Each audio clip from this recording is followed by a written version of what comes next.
I love the patience you guys are showing. I have faith too.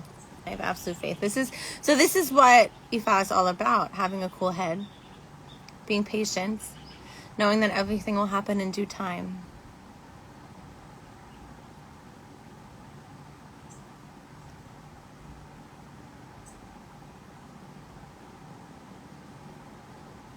That's sweet. You guys are the sweetest. I think you're the best.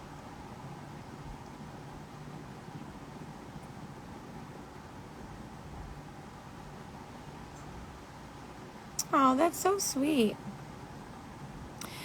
Your friend was trying to figure out what the reading from the show was. So I think that people equate Santeria and Ifa when they're not exactly the same thing. They come from the same derivative, but they're not exactly the same thing. What you saw on the screen was an Ifa divination. It's got to be freeing. He's here! Yay! Okay, so now, Baba, on the bottom, there's a button with a plus. Yes!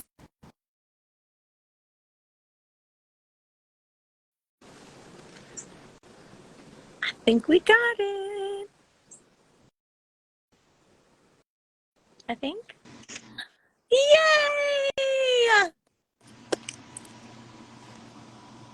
Patience and a cool head. This is what we do. Can you hear me? Yeah.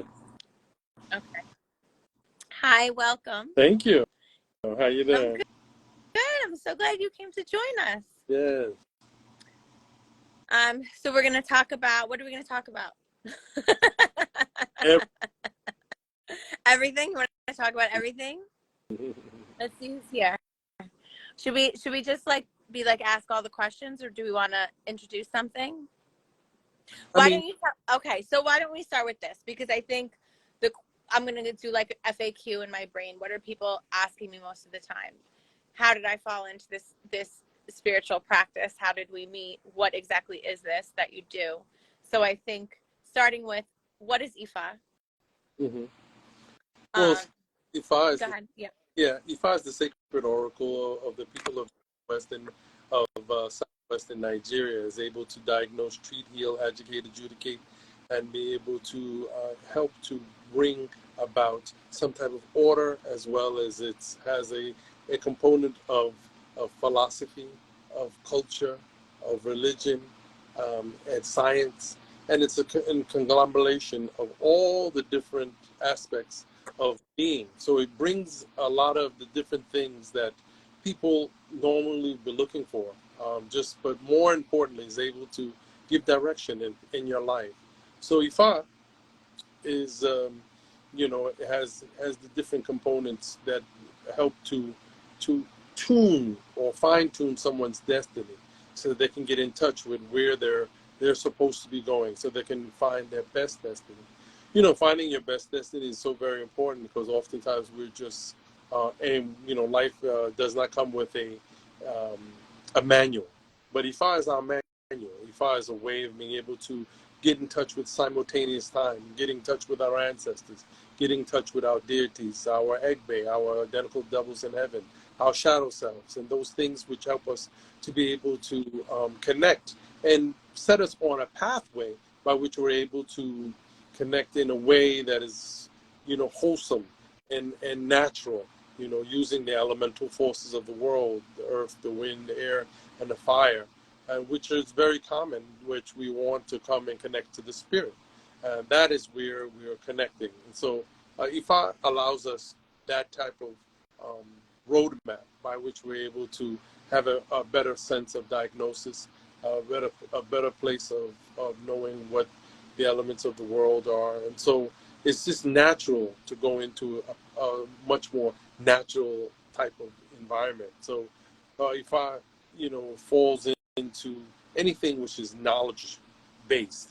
It's the wisdom of the world. Ifa is the wisdom of the world. So now, whether it's Yoruba wisdom specifically, which of course Ifa has extensive amount of, but any type of knowledge based kind of principled things that we talk about, where it makes sense, good sense, to it's good sense to, brush your teeth every day. It's good sense to do certain things, some things which are habitual, and those are knowledge based. And Ifa talks to those things which are make sense for us to be able to have a better way of living, breathing, and chanting, dancing, releasing, and connecting to the finer points of life. So Ifa is all of those things all wrapped up in one. And the divinity, which we call over Ifa, is called Orunmila. And so Orunmila is no different than the ancient god or Thoth. He's, when we talk about the other deities of, that are knowledge based, these wisdom deities, no different than a Buddha or no different than a Krishna, no different. This Orunmila is just pure knowledge and being able to connect to what knowledge is.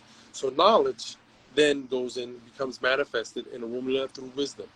And so that's how we manifest wisdom. Babalaos are trained in this extensive length of wisdom, a lot of knowledge and memorization of verses of Ifa. And that then turns, it metamorphosizes into a sense of wisdom, a sense of knowingness, a sense of clarity. Orunmila is a diviner. So a diviner is one who's going to be able to predict into the future and be able to help us to see those diagnoses and see what our right turns and our wrong turns can possibly be. So, I mean, there's so much to be said, and so, it's like... No, I think that was really good. So and I did a terrible job of this in like the sound bite on the show, so I want to make sure that I address this. The practice of Ifa, the divination system in and of itself, that is separate from a religion, right? Like it is a part of it, but it is not the only thing. Like there are other elements of it. So the divination that you did for me at your shrine, can you describe that a little bit? Like what exactly that process is? What is it that you're using? How are you reading the chain when you throw it? Yeah. So, again, recall, I used what we call Ifa, and Ifa is the sacred palm nuts, consecrated sacred palm nuts, and those are the elements that help for us to, come to what they call Odu. Odu is 16 in nature, principal Odus. And out of those 16, it's a binary system. So we get two sides or two legs of an Odu, which then can become 16 times 16, which is 256.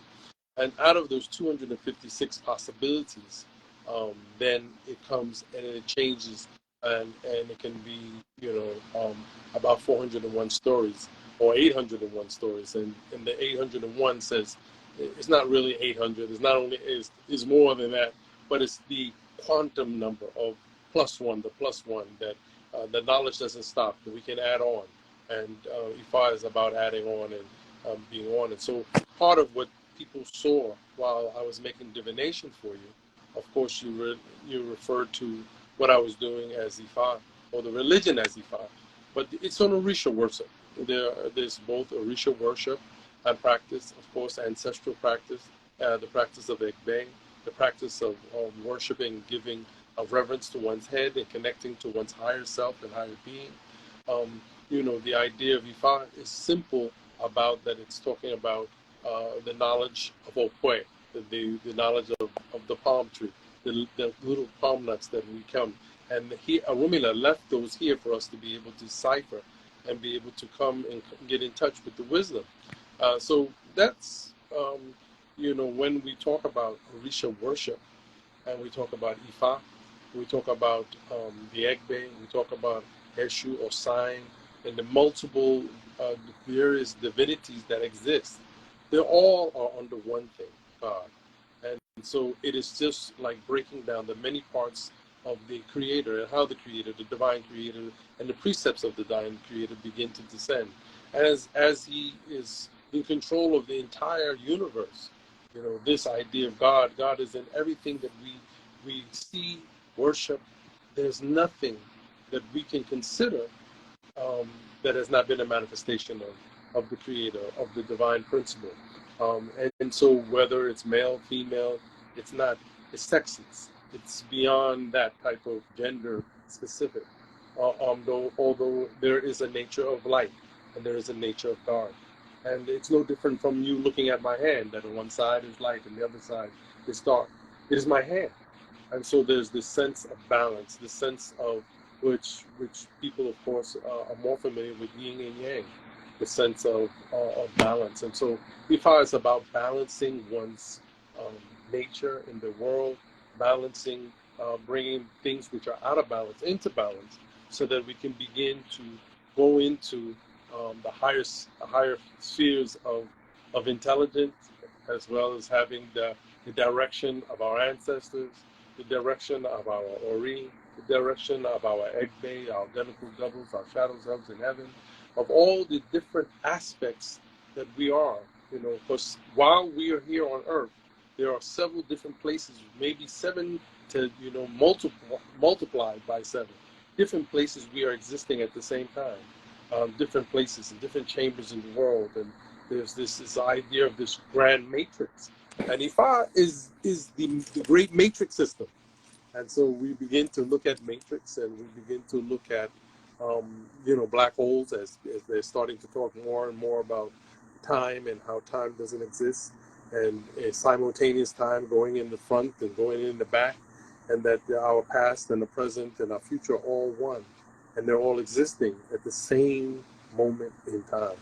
And so what we're doing is we're creating ourselves, trying to perfect ourselves, create a better self, a more perfect self.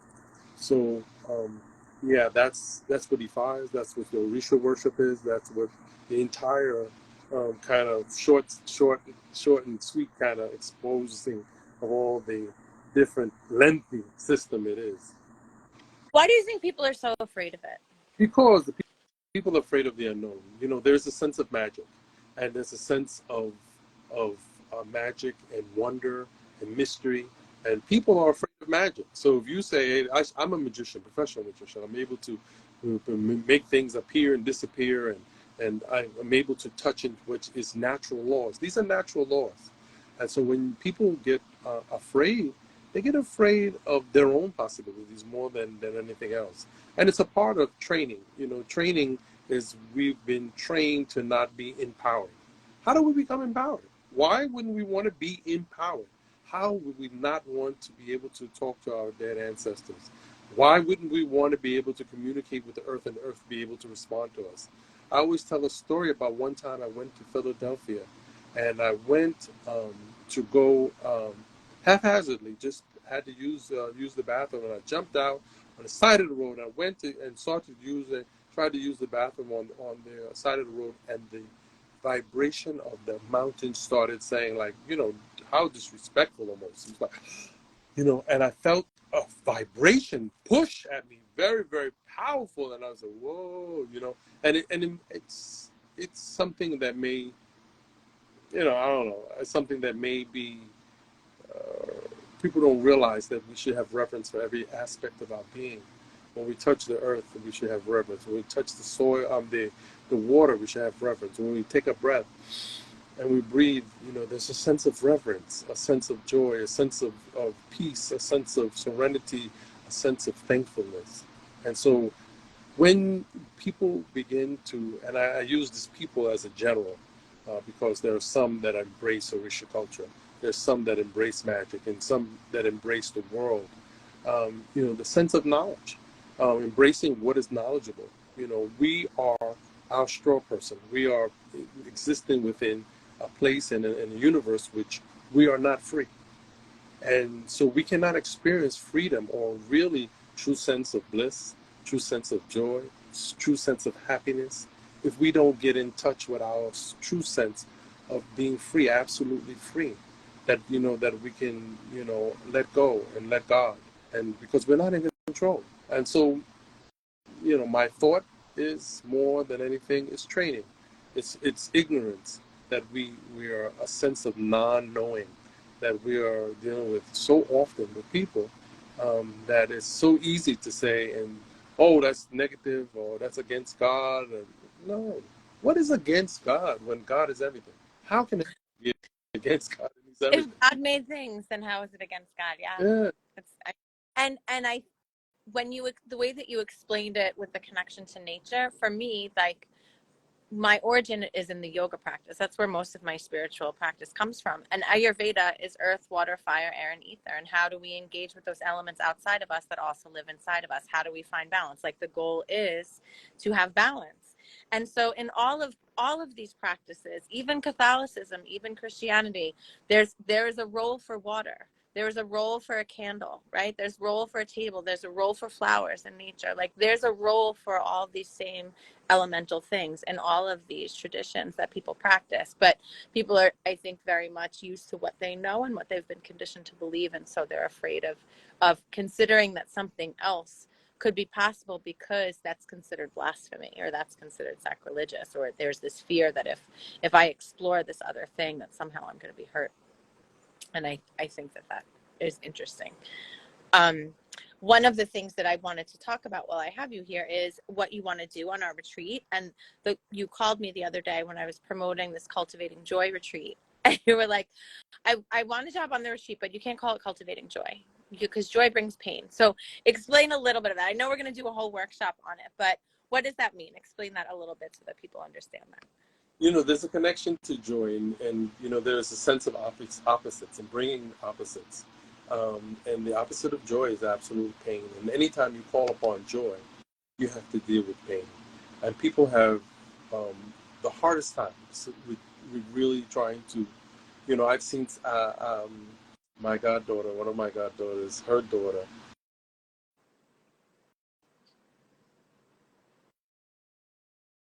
and she was laughing, and she was laughing so hard that she started crying. And and so this idea of laughter and joy and pain, they go together. That she laughed so hard that she started crying. It changed to tears, and really, when you want to get a sense of happiness, or you really want to be a sense of contentment, you want to be in a state of bliss, where it's a sense of that you can close your eyes and you can let go. And that's so much higher. Bliss is such a higher place than joy could ever be. Because joy has a sense of earthboundness. And so when the ancient ones talk about joy, or talk about bliss, they talk about true happiness, the sense of true happiness, opposed to happiness with, obligation, happiness that has limits. But bliss has no limits. There's no limit to state of being. Mm-hmm. Yeah. Bliss is a sense without limit, and it does not have an association with anything other than freedom. And so that's really, it's so much more powerful to be in a sense in a place of blissfulness, and trying to connect to bliss, because bliss friend is freedom. That's bliss's opposite, absolute freedom. So you can't go wrong. Yeah. You don't have no way to fall but better. Yeah. Good, better. And we end up in the best place. It's like that. So joy is the lower vibration of bliss. I'll take that. And I appreciate the lesson. That was really helpful for me. And, it reminded me, a lot of my teachers, my yoga teachers say the same thing, samadhi. The goal is like complete elevation. The goal is this idea of nirvana or utopia, or this, it's, when I think of bliss, I think of yoga nidra. That's a place, when we do yoga nidra, it's like, it brings you to this place where you're kind of in between alpha and beta state, and you're just kind of like in between consciousness and sleeping. And it feels very much like that, almost like there's no weight on you. You're not carrying any weight, like all of your karma has been lifted. And that when I think about bliss, that's like the permanent state I would love to live in. It does feel like this freedom, like there's no burden, there's nothing weighing you down, and there's no obligation. You use that word obligation, and I think that was really helpful too. Like, when you're afraid that the joy is going to leave, when you have this joy, it's this idea that the other shoe is going to drop or you're going to lose it. Joy is temporal. Joy is definitely. Yeah. Helpful. Thank you. And in addition, I know you have somewhere to be at 7. I want to make sure I respect your time. I want you to talk about a misa because do you remember my misa? I walked into my misa not having any idea what to expect, not having any idea what I signed up for. I was just called there and I walked in and there was this room and it was all a circle. I wasn't wearing the right thing. I remember my dress was too short and I just didn't know what to expect. And it wasn't until after I had that experience that I realized how powerful it was. And it really was a catalyst for so much healing that I've done since then. And so it's something that I think is very, very powerful. And I want more people to experience it, but I think that people are afraid of it. So I'd love for you to share what it is, what it looks like, what it's going to feel like, to see it, as people are interested in doing this work with us, what should they expect? Sure. Well, first of all, we want to ask everybody to bring something white that they can be in and be in very clear and pure, and wear as much light colors and white colors and yellows and we want to usually use colors. And so in a mass or a misa, as it's called in Spanish, or I like to call it spiritual reunion. I like to use that word because it's an English word opposed to being a Spanish word. So spiritual reunion, where spirits reune. You commune and reune, and they come together. And so the idea is very similar in that we use Christian songs sometimes ancestral songs or things that could be relevant. In your misa in particular, we needed to bring and introduce the cross, which is not normal for what we did. But in your spirits needed the cross. Your wanted the cross, and they recognized the cross. And once they came, they felt more comfortable that, oh yeah, this is part of what we do. And so for some, it's very important that we have the type of elements that are going to be able to pull and be accepted among their own spirits. And so a spiritual mass is about communing, again, communing with the divine and the divine that's inside of you, and being able to let go and to be able to, there's a sense of the spirits that are around you all the time. And some of them and some of them you're not familiar with. And a misa or a mass or a spiritual union helps to reveal those things. And sometimes it's helped to predict what is going on around you. There's a sense of higher self. You want to connect with your higher self and being able to have a clear sentience. You want to have your clairvoyant ability to be activated, your clear sentient and your clear, all your clairs to be able to activate it, or a place where you're able to work your spirit. And, and that is a place where we say lots and lots of prayers. We call upon, on the elements and asking that they open up.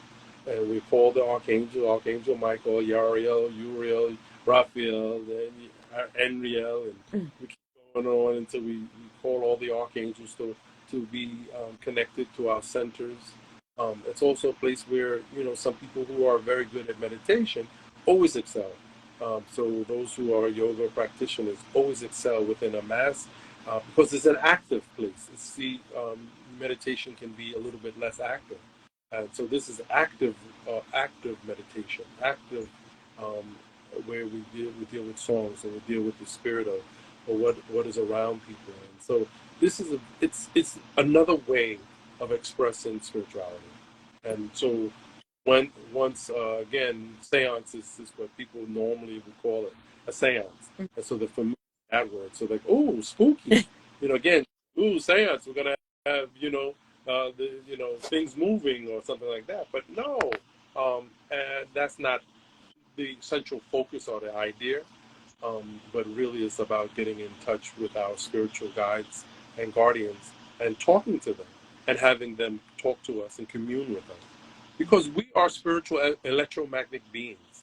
And so if people don't have a sense of the electromagnetic system and what that means to be a part of this big electric flow, because that's how we're all connected. We're connected electromagnetically to the earth, air, to the wind, to the water. Water is a big conductor of electricity. Fire, is being able to burn and it lets off those heats, which is another way of, so all of these are connecting, ways of connecting and getting closer to our divine self. And really, that's what it is, connecting to our divine self through prayer, through incense, through Florida water, and pretty smells. And sometimes we use cigars because we want to, deal with the grandfather. Tobacco is a very, very great way of communicating with our Earth Mother. And so, that's what we use to be able to connect. So, yeah. See if anyone has any questions. Sure. Thank you for that. I feel like that was such a beautiful explanation. I think that in hearing you explain it, it sounds like it's something that would be, I have a lot of people who write to me and they're like, I want to learn who my spirit guides are. I want to connect with my ancestors. This is the type of session that you want to do something like that for, if I want to learn my spirit guides are. And that's what I learned. That's what was so useful for me, because I knew what to work with on my altar. I learned so much. I still have those notes and they were so powerful. Let me see. Are there any questions? I know that was a lot of information. Let me look. It's a lot of highs. No, wow, you guys have so many questions for Baba. Now we have him here, and there's none.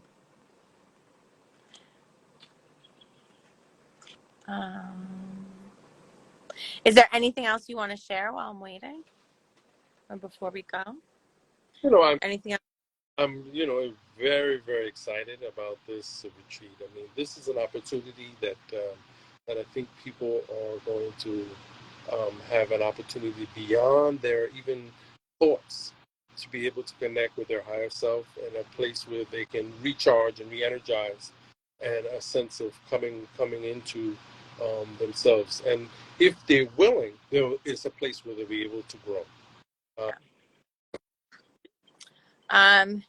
So I have two questions. One is, why are our ancestors so important in a spiritual practice? Ancestors, wonderful, wonderful question. So our ancestors, well, first of all, we are the representative of many ancestors, right?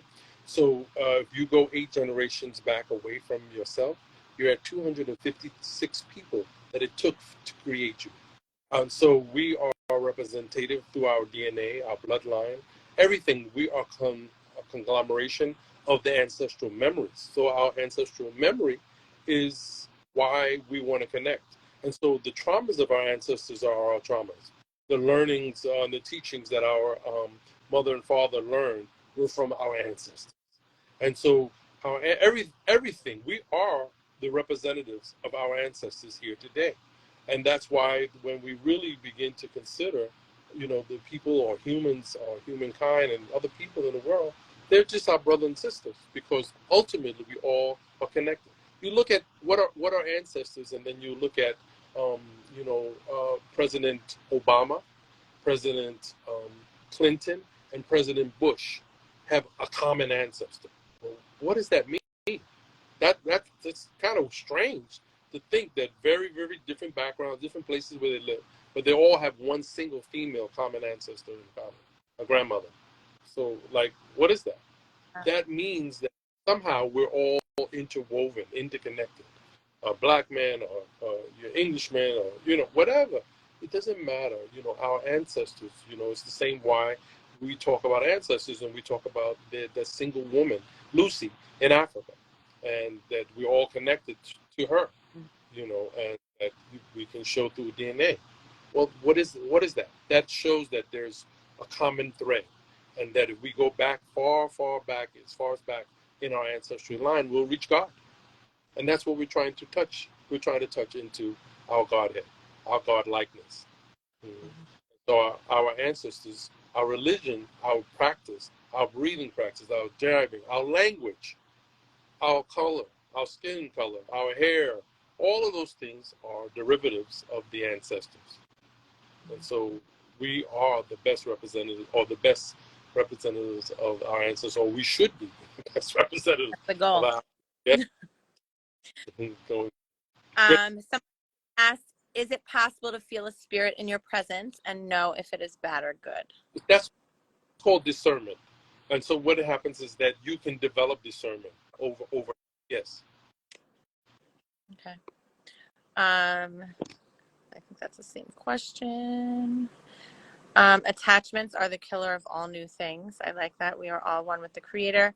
The cycle stops with me. No need to continue old cycles. Ashe on that. Beautiful.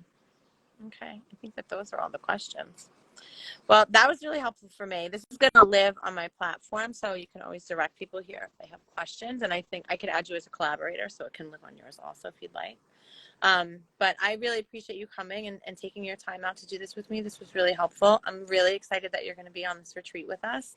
I think it's just going to be such a different presence, and you bring a philosophy that I think my group, it's a different perspective and a different philosophy that nobody is used to. And I think it's so important to have speakers and practitioners join us who are coming from all different backgrounds to offer a perspective on the things that we're all talking about anyway, which is earth, water, fire, air, and ether.